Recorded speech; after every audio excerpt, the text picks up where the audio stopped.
There will be an election in Ireland no later than February 2025, maybe a little later. Out of curiosity, I had a look at some results from 2020. Since 2020, we have seen in Europe the rise of the AfD in Germany, Reform UK in Britain, the French right, the Dutch right, and the Austrian right. Lots of people might therefore expect the Irish right to surge in the next election. After all, one of them almost got an EU Parliament seat this year, and at least one sits on a county council in Dublin. Surely now is the time to win big. I think not, at least not in a direct way. First we consider some numbers. Dáil Éireann returns 160 TDs from 39 constituencies, or so it was in 2020. The average number of valid voters per constituency was 56,000. The average number of votes needed to get a seat was 9,600 or more. In other words, the candidate needs an average of 18% of the vote to win a seat. In 2020, the far right in Ireland polled about 1% of the vote. Even if they quintuple their vote this time, they are well short of 18%. Some candidates might make it through here or there, but I doubt it. I do not expect any seats yet. It might take multiple election cycles.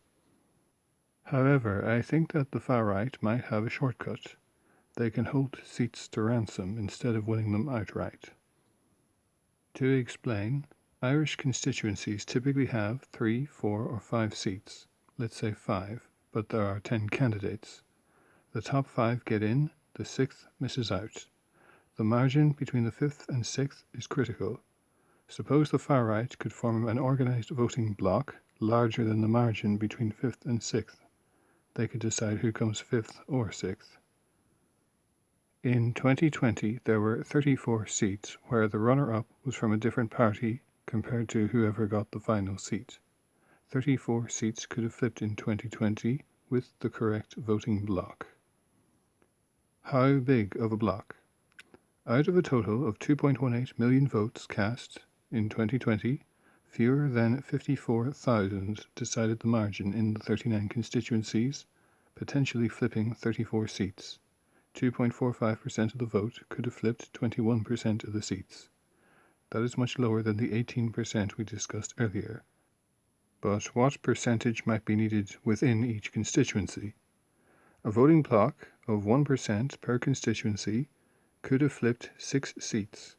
2% could have flipped 16, 3% could have flipped 23, 4% could have flipped 29, and 5% could have flipped 31. If we assume the far right will consistently poll 1%, 2%, 3%, etc., we see them not winning seats, but rather deciding seats. Perhaps they can attach strings to the seats even without sitting in them. Incidentally, a block of 1,000 voters per constituency would decide 15 seats. A block of 3,000 per constituency would decide 31. Consider the following. In 2020, Fianna Fáil comfortably won 25 seats, narrowly won 13, and narrowly lost 11. Imagine approaching them in advance and asking if they wanted 25 seats or 49. Or would Fine Gael have preferred 29 or 43? Or even the Green Party, would they have preferred 7 or 16? The far right could make it happen for a price. An organised minority of voters acting as a bloc can decide seats long before they have enough numbers to win them.